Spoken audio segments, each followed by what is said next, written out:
और हमारे सीटेट के इम्पोर्टेंट टॉपिक्स की श्रृंखला को आगे बढ़ाते हुए आज हम शिक्षण अधिगम प्रक्रियाओं पर चर्चा करेंगे। शिक्षण अधिगम प्रक्रिया का मतलब ये साइकोलॉजी का नहीं, लेकिन हमारे जो टीचिंग जो मेथड्स होते हैं उनमें इसका अच्छा रोल है। और इसमें सिर्फ वो ही चीज़ें पढ़ेंगे जिनसे आज तक क्वेश्चन आया है और जो इम्पोर्टेंट है। ठीक है, मैंने प्रीवियस ईयर के जो क्वेश्चंस देखे हैं तो उसमें जैसे सीधे क्वेश्चन आ रहे हैं, इतना ऐसे घुमा के ऐसा नहीं हो रहा है, तो अपन उसकी चर्चा करते हैं। ठीक है, शिक्षण एक त्रिमुखी प्रक्रिया है। ठीक है, अब त्रिमुखी प्रक्रिया है तो क्वेश्चन सीधा भी हो सकता है कि शिक्षण कैसी प्रक्रिया है। तो शिक्षण एक त्रिमुखी प्रक्रिया है। त्रिमुखी मतलब त्रि मतलब तीन और मुख मतलब यानो हम मान ले कि तीन, यानी कि तीन चीज़ों के बीच में जो प्रक्रिया हो रही है। सबसे पहली है हमारी शिक्षक, ठीक है, उसके बाद है हमारी शिक्षार्थी, ठीक है, और फिर है हमारा पाठ्यक्रम। शिक्षक, शिक्षार्थी और पाठ्यक्रम। ठीक है, अब एक शिक्षण के लिए शिक्षण एक प्रक्रिया है। ठीक है, तो उसमें शिक्षक भी जरूरी है। और जब विद्यार्थी नहीं होंगे तो टीचर पढ़ाएंगे किसको, और जब हमारे पास पाठ्यक्रम ही नहीं होगा तो शिक्षार्थी तो पढ़ेंगे क्या और शिक्षक पढ़ाएंगे क्या। तो शिक्षण एक ऐसी प्रक्रिया है, तो शिक्षण एक त्रिमुखी प्रक्रिया है। इसमें क्वेश्चन ऐसे भी हो सकता है, तीन ऑप्शन देके हमें एक ऑप्शन अलग लिख देता है। मतलब जो त्रिमुखी प्रक्रिया है उसमें कौन कौन से जो पद है वो सम्मिलित है। तो मान लो हमें शिक्षक दे दिया, शिक्षार्थी दे दिया और पाठ्यक्रम दे दिया, उसमें से हमें मान लो एक को हटाना होता है। कैसी प्रक्रिया है, तो त्रिमुखी प्रक्रिया किसने दी, तो जॉन डेवी ने दी। सिर्फ इतना ही, बाकी आपको भी पता है कि शिक्षक क्या करता है, शिक्षार्थी क्या करता है, पाठ्यक्रम क्या होता है। ठीक है, शिक्षण के चर की बात करेंगे, मेन बातों की चर्चा करेंगे। ज़्यादा इसके शिक्षक के अंदर घुसने की कोई जरूरत नहीं है, शिक्षार्थी के अंदर घुसने की जरूरत नहीं है, क्योंकि हमें पता है शिक्षक के क्या काम है, शिक्षार्थी का क्या काम है और हमारा पाठ्यक्रम क्यों अनिवार्य होता है। ठीक है, शिक्षण के चर, जब शिक्षण के चर की बात करें तो वे आधारभूत तत्व जो शिक्षण प्रक्रिया को प्रभावित करते हैं। ठीक है, कहीं ना कहीं शिक्षण उनसे प्रभावित होता है। आश्रित चर, स्वतंत्र चर और मध्य चर। बिल्कुल क्वेश्चन आज तक शिक्षण के चर कितने होते हैं, सीधा भी क्वेश्चन आया हुआ है, और कौन कौन से चर होते हैं, तो आश्रित चर, स्वतंत्र चर और मध्यस्थ चर। तो इसमें जब हमें क्वेश्चन दिया जाता है, ऐसे पूछ लिया जाता है कि विद्यार्थी कौन सा चर है, शिक्षक कौन सा चर है। ठीक है, और इनके बीच में जो मध्यस्थता करती है वो क्या चीज होती है। तो मेरी बात सुनो, आश्रित है बच्चा। बच्चा आश्रित क्यों है, बच्चा इसलिए आश्रित है क्योंकि बच्चा जब क्लास में आता है तो उसको ये नहीं पता होता, जो शुरू में स्टार्टिंग में जब बच्चा आता है तो जैसे ही उसको क्लास में आता है तो वो आते थोड़ा ना कहते मुझे ये पढ़ाओ, नहीं, टीचर जब आता है टीचर बताता है कि ये इंग्लिश का कालांश है और इसमें मैं तुम्हें ABCD पढ़ाऊंगा। टीचर जब ABCD पढ़ा रहा है तो बच्चा टीचर पर आश्रित है कि जो टीचर पढ़ा रहा है वही बच्चा सीख रहा है, वही बच्चा सीख रहा है, मतलब उसका अनुकरण कर रहा है बच्चा। शिक्षक स्वतंत्र है, स्वतंत्र है, वो अपने हिसाब से आके पढ़ा रहा है बस, लेकिन उसके मध्यस्थ जो कार्य कर रही है वो हमारी शिक्षण विद्या है। हमारी शिक्षण विद्या हमेशा प्रभावशाली होनी चाहिए, रोचक होनी चाहिए, जिससे बच्चे में रुचि जागृत हो, उसके पढ़ने की इच्छा हो। शिक्षण विधि का मतलब है कि मान लिया मैंने बच्चे को ABCD पढ़ाई, सीधी बुक खोली, A for Apple, B for ball, ऐसे ना करा के मैं बच्चों को छोटी सी जगह ले जाके, अगर वह रियल में बच्चों को मैं बताती हूँ कल आप सब अपने नाश्ते में एप्पल लेके आए, तो बच्चे जब एप्पल लेके आएंगे तो हम उनको कहेंगे A फॉर एप्पल।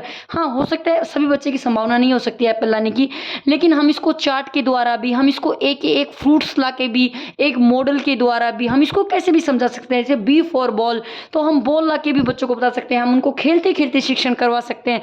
तो ये हमारी शिक्षण विधियों पे डिपेंड करता है कि हम बच्चों को चीज़ें कैसे सिखा रहे हैं, बच्चा हमसे चीज़ें कैसे सीख रहा है। अगर बच्चा, मान लो हम जाते बच्चों को सीधा बोल रहे हैं A for Apple, B for boy, पतली सी किताब है, उसको दे दिया, उसको बोल दिया A for Apple, B for boy, तो बच्चा नीरस हो जाएगा, यानी कि हमारी शिक्षण जो है वो वहाँ प्रभावशाली नहीं होगा, वो वहाँ अप्रभावशाली होगा। और जब वो अप्रभावशाली होगा तो हमारे बच्चे सीख नहीं पाएंगे। जब हमारे बच्चे सीख नहीं पाएंगे तो ये हमारी शिक्षा पर प्रभाव पड़ता है। जब हमारी शिक्षा पर प्रभाव पड़ेगा तो हमारी इकोनॉमी पर प्रभाव पड़ेगा। खत्म कहानी। इसलिए शिक्षण के चर में शिक्षण विद्या हमेशा प्रभावशाली, रोचक, अच्छी होनी चाहिए। अब शिक्षण चर के कार्य, मतलब जब एक शिक्षण होता है, शिक्षण तो उसमें सारी चीजें होती है कि टीचर बच्चे को क्या पढ़ा रहा है, बच्चे ने क्या सीखा, बच्चे की क्या कमियां रही, टीचर ने उनका समाधान किया या नहीं किया। तो सबसे पहला चर है निदानात्मक, इसको हम कहेंगे रिमीडियल। ठीक है, उसके बाद कहेंगे उपचारात्मक, फिर कहेंगे मूल्यांकन। तो निदान मतलब होता है कि मान लो मैंने क्लास में टेस्ट लिया बच्चों का और जब मैंने टेस्ट लिया तो मेरे जो क्लास में मान लो 10 बच्चे हैं, तो 10 बच्चों के तो 10 में से 8 नंबर आ रहे हैं, लेकिन 10 में से 8, लेकिन 2 जो बच्चे हैं उनके एक के 4 आ रहे हैं, उन एक के 3 आ रहे हैं। इसका मतलब हम ये कह सकते हैं शिक्षक में तो यहाँ कमी नहीं है। यहाँ अगर कहीं कमी रही है तो यहाँ कमी रही है बच्चों के उनके सीखने में।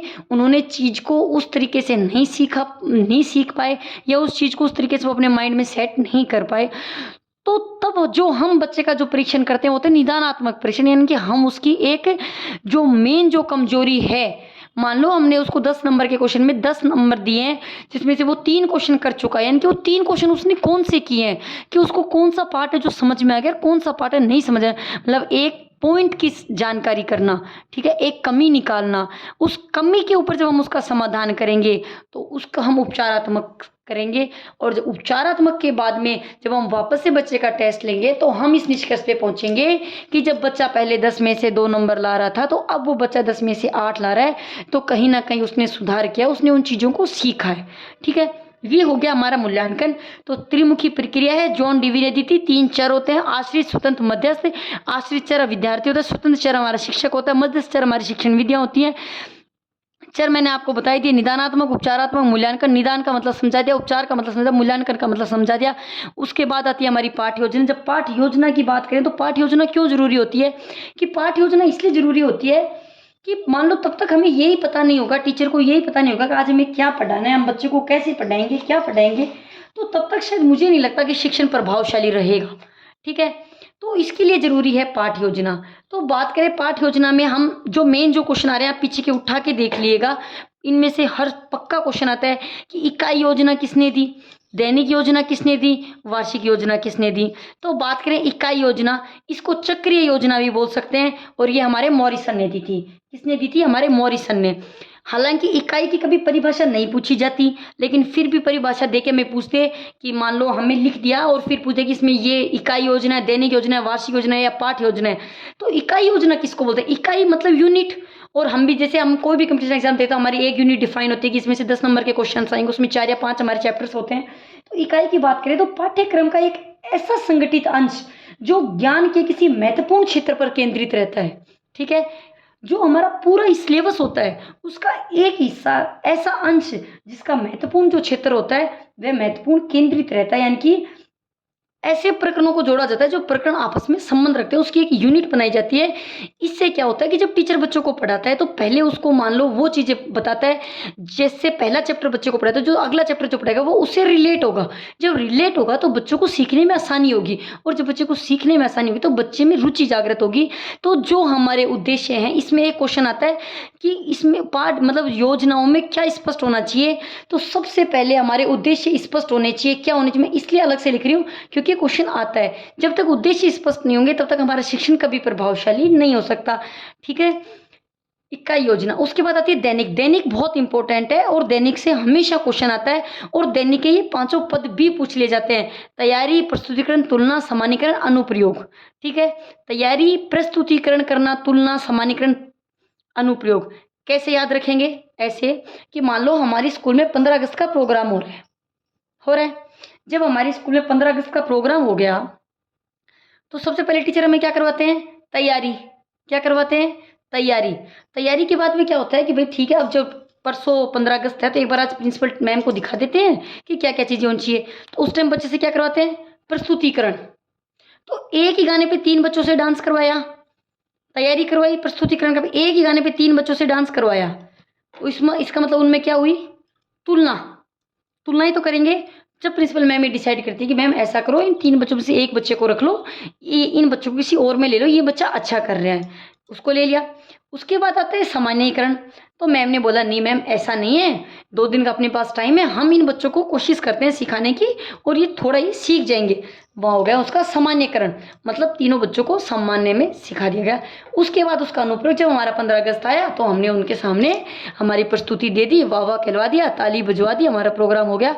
तो ये सीधा भी पूछा, दैनिक, प्रस्तुतिकरण करना, तुलना, सामान्यीकरण, अनुप्रयोग। क्वेश्चन पूछा जाए दैनिक योजना किसने दी तो हर्बर्ट ने दी, कितने पद दिए तो 5 दिए, कौन से दिए तो तुलना, प्रस्तुतिकरण करना, तैयारी, प्रस्तुतिकरण, तुलना, सामान्यीकरण, अनुप्रयोग। ठीक है, अब बात आती है इकाई की, मैंने आपको बता ही दिया कि पाठ्यक्रम का एक वह संगठित अंश जो ज्ञान के किसी महत्वपूर्ण क्षेत्र में केंद्रित रहता है, जिसके विभिन्न जो प्रकरण हैं वो आपस में कहीं ना कहीं संबंध रखते हैं, उनको हम कहते हैं इकाई योजना। इकाई योजना हमारे चक्रीय मॉरिसन ने दी थी, इसको चक्रीय योजना भी बोल सकते हैं। उसके बाद आती है हमारी दैनिक योजना। दैनिक योजना क्या होगी कि मान लो टीचर है, दैनिक मतलब दिन, दिन मतलब डेली, यानी कि डेली।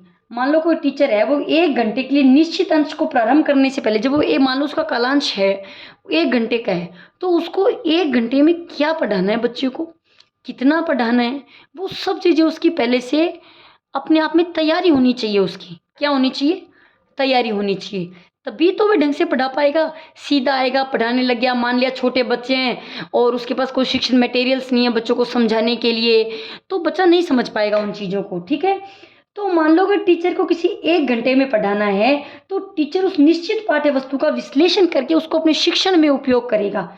ठीक है, और इकाई योजना का ही एक भाग है दैनिक योजना। ठीक है, इकाई यानी कि एक यूनिट में 5 चैप्टर हैं, टीचर के सामने उद्देश्य होता है 5 चैप्टर उसको पूरे कराने होते हैं। उसके बाद हमारी वार्षिक दी थी हमारी ब्लूम ने। ठीक है, अब हम बात करें हमारे ब्लूम का वर्गीकरण। तो देखिए ब्लूम का वर्गीकरण इंपॉर्टेंट है, उससे पहले मैं आपको बता सकती हूँ इकाई योजना चक्र योजना किसने दी, इंपॉर्टेंट है। दैनिक योजना किसने दी, इंपॉर्टेंट थी। कितने पद दिए, कौन कौन से पद दिए, प्रथम पद कौन सा है और अंतिम पद कौन सा है। इसका जो क्वेश्चन बनता है वो कैसे बनता है, आप देखना कभी प्रीवियस ईयर के क्वेश्चन उठा के देखोगे तो ऐसे होता है। मान लो एक ऑप्शन यहाँ लिख दिया, तैयारी लिख दिया, फिर प्रस्तुतिकरण लिख दिया, फिर तुलना लिख दिया, फिर मान लो यहाँ पे थोड़ा सा चेंज कर दिया, अनुप्रयोग को पहले लिख दिया और सामान्यकरण को बाद में लिख दिया। 4 ऑप्शन दे देगा, निम्न में से कौन से क्रम से ठीक है, तो हम जो हमें उत्तर आता होगा तो हम लगा देंगे, नहीं होगा तो बात गलत। ठीक है, शिक्षण प्रक्रिया कैसी है, त्रिमुखी है, जॉन डीवी ने दी थी। शिक्षार्थी पाठ्यक्रम में होती है, आश्रित चर, स्वतंत्र चर, मध्यस्थ चर होते हैं। शिक्षण चरों के कार्य निदानात्मक चर तो मूल्यांकन होते हैं। पाठ योजना इकाई दैनिक वार्षिक होती है। खत्म कहानी। उसके बाद है हमारा ब्लूम का वर्गीकरण। ब्लूम कहते हैं संज्ञान दिया था प्याजे ने उसको मानसिक विकास भी बौद्धिक विकास की कहा। जब मानसिक और बौद्धिक की बात आ गई तो कहीं ना कहीं हमारी मानसिक क्रियाओं से संबंधित है। किन से संबंधित है, हमारी मानसिक क्रियाओं से संबंधित है। और जब हम बात करें संज्ञानात्मक उद्देश्य की, तो सबसे पहले तो दिया किसने, ये भी इंपॉर्टेंट है। उसके बाद इसके ये 5 पद भी इंपॉर्टेंट है, ये भी आपको याद करने पड़ेंगे। कौन सा पद किस नंबर पर है ये भी है, ये भी हो कि जो ज्ञानात्मक उसका अंतिम जो पद है वो कौन सा, अंतिम पद भी याद करना पड़ेगा। नॉर्मल सी बात है, कैसे याद करेंगे, अपनी भाषा में याद कर रहे हैं अपन। ठीक है, समझ आप अपने तरीके से लीजिएगा। सबसे पहले ज्ञान, मान लो हमारा छोरा हो गया 21 का। ठीक है, अब हमने करने से उसका ब्याह, तो जब उसको पहले ज्ञान करवाएंगे, भाई अब तू 21 का हो गया, तेरा ब्याह कराएंगे, तभी तो उसके मन में आएगी, उसके दिमाग में आएगी कि हाँ यार ब्याह नाम की कोई चीज होवे। जब उसकी शादी की बात आएगी तो उसके घर वाले उसके दिमाग में बीज बोएंगे शादी। उसके बाद वो क्या करेगा, बोध करेगा, समझ विकसित करेगा।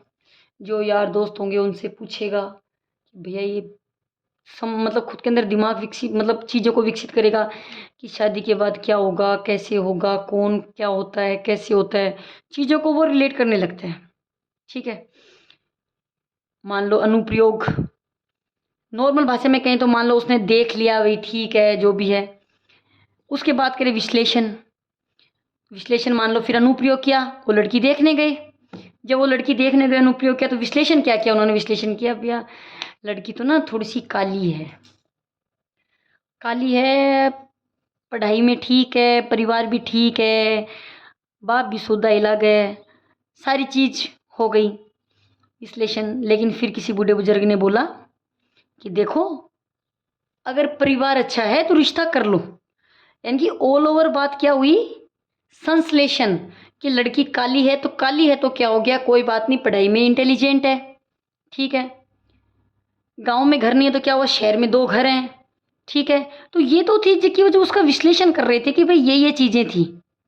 लेकिन जब लास्ट में संश्लेषण निकला तो क्या करें, तो बूढ़े बुजुर्ग ने बोला कि कुल मिला के परिवार बहुत अच्छा है तो रिश्ता कर लो। यानी कि जब पहले ज्ञान कराया तो बच्चे ने खुद के अंदर एक समझ विकसित की।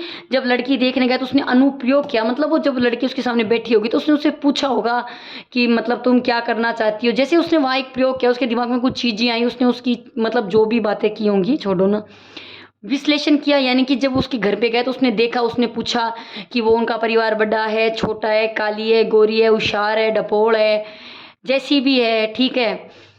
विश्लेषण करने के बाद बूढ़ी बुजुर्ग ने उनका संश्लेषण कर दिया कि जैसा भी है, लेकिन कुल मिला के बात हम ये कह सकते हैं कि लड़की देखने में ठीक लग रही है और परिवार बहुत सीधा है। तो फिर हमने कर दी उसकी शादी। उसकी शादी होगी हमारा मूल्यांकन, ठीक है। उसकी शादी क्या हो गई? हमारा मूल्यांकन। अब अपन अपनी बात मतलब अपनी भाषा में बात करें तो ज्ञान का मतलब हो गया कि भाई सीखी सामग्री को याद करना। जब हमारे तथ्य निर्माण और हमारी बुनियादी धारणाएं जहाँ जाए ना, वह है हमारा ज्ञान है। जहाँ तथ्यों को ज्ञान हो लिखा हो, वह हमारा ज्ञानात्मक उद्देश्य की पूर्ति करेगा, ठीक है। उसके बाद हमारे बोध को हम समझ भी कह सकते हैं। जब व्यक्ति ने ज्ञान, मान लो ज्ञान लिया किसी चीज का, व्यक्ति ने जो चीज सीखी, अगर वो उसका अनुवाद कर पा रहा है, वो उसकी व्याख्या कर पा रहा है, उसका विवरण दे पा रहा है, उसका सारांश निकाल पा रहा है, अगर वो उसके विचारों को तथ्यों से समझा पा रहा है, तो हम कहेंगे कहीं ना कहीं उसको बोध। यानी कि अगर हमारे प्रश्न में है कि एक बच्चा है, वह एक प्रश्नों में अंतर कर रहा है या उसका सारांश निकाल रहा है, तो वो कौन सा होगा ज्ञानात्मक का? वो होगा बोध, ठीक है। उसके बाद आएगी हमारा अनुप्रयोग, ठीक है।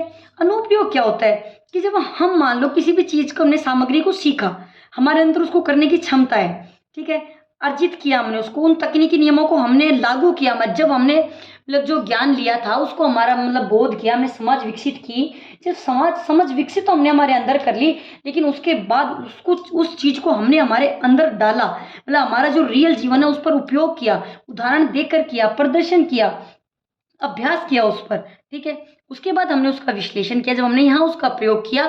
जब प्रयोग हम किसी चीज का करते हैं तो उसके बाद हमें समझ में आया कि ये चीज ठीक थी, ये चीज गलत है, और तब बच्चे की चीज समझ में आ जाती है कि ठीक है, जब मैंने इस चीज का अनुप्रयोग किया था तो ये चीज मुझे दोबारा नहीं करनी, क्योंकि इस चीज का इफेक्ट गलत पड़ा था और इस चीज का इफेक्ट सही पड़ा था। टोटल मिला के उसने संश्लेषण किया। जब उसने संश्लेषण किया तो उस चीज को अपने अंदर धारणात्मक रूप से उसने डाला और अपने अंदर एक संगठित योजना की, खुद का निर्माण किया। उसके बाद जो लास्ट स्टेज थी वो थी हमारे मूल्यांकन, यानी कि फिर होगा उसका मूल्यांकन। इसमें क्वेश्चन सबसे पहला, संज्ञानात्मक उद्देश्य किसने दिया? किसने किया? तो ब्लूम ने किया, ठीक है। उसके बाद कौन कौन से पद दिए, तो ये क्वेश्चन भी ऐसे सीधा आया हुआ है। ज्ञान, अवबोध, अनुप्रयोग, ऐसे ऐसे भी आ सकते हैं।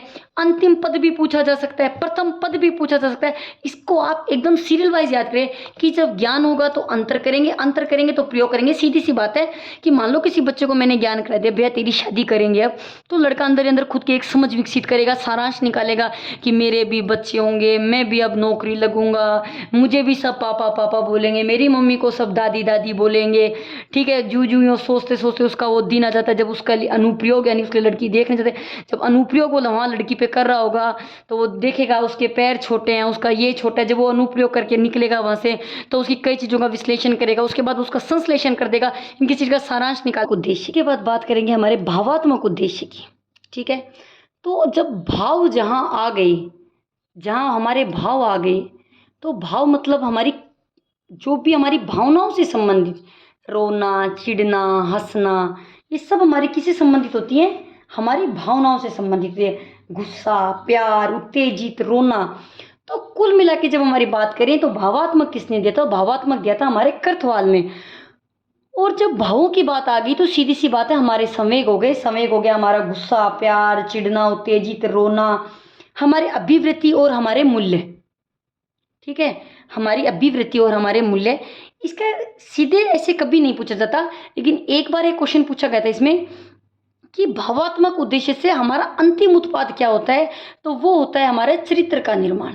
क्या होता है? हमारे चरित्र का निर्माण। अब आप पूछोगे चरित्र का निर्माण कैसे होता है, तो मैं आपको बताऊंगी। चरित्र का निर्माण ऐसे होता है, अनुकरण करना। मतलब सबसे पहले बच्चा क्या करता है कि कुछ चीज़ों को सीख रहा है, वो अनुकरण कर रहा है, ठीक है।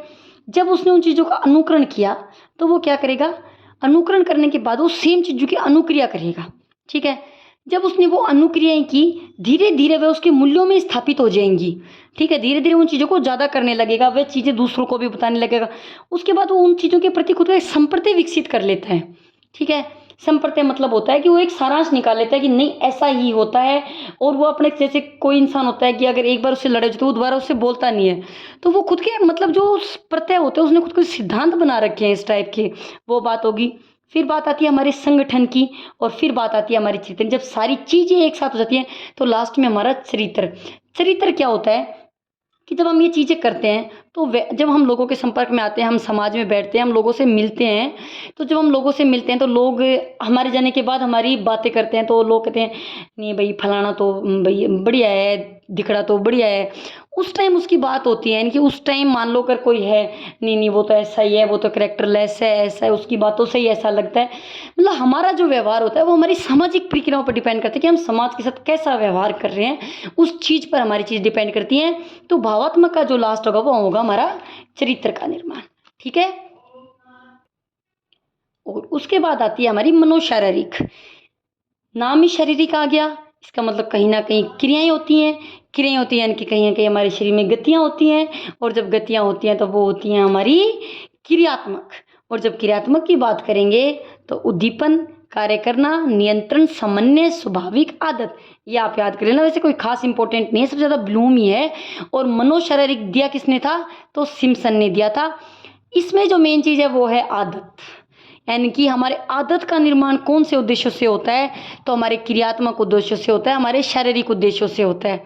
ठीक है, ये हो गई हमारे शिक्षण अधिगम प्रक्रिया में। मैंने आपको चर भी बता दिए, मैंने आपको उसके प्रक्रिया भी बता दी है कौन सी है, चर भी बता दिए, और चर के कार्य भी बता दिए, पाठ योजना भी बता दी है, मूल्यांकन वर्गीकरण भी बता दिया है। प्राथमिक स्तर के लिए शिक्षण प्रक्रिया, यानी कि जब हम प्राथमिक स्तर पर शिक्षण करवा रहे हैं तो उसके लिए क्या जरूरी है, बाल साहित्य, क्योंकि इससे बच्चे की कल्पना शक्ति बढ़ती है। पठन सामग्री में से संकेत लेना, मान लो कि कहीं पे कुछ नोटिस लिखा हुआ है, मैं चलते चलते उसको एक नज़र में पढ़ रही हूँ, तो उसको हम क्या कहेंगे, इंग्लिश में कहेंगे स्कीमिंग, और वैसे कहेंगे सरसरी तौर पर। सूक्ष्म शिक्षण किसने दिया, एलन यू ने। ये तो मैंने यूं ही उतार लिया, मैं खुद पढ़ रही थी इसलिए। ओके बाय, आज का सेशन यहीं समाप्त करते हैं।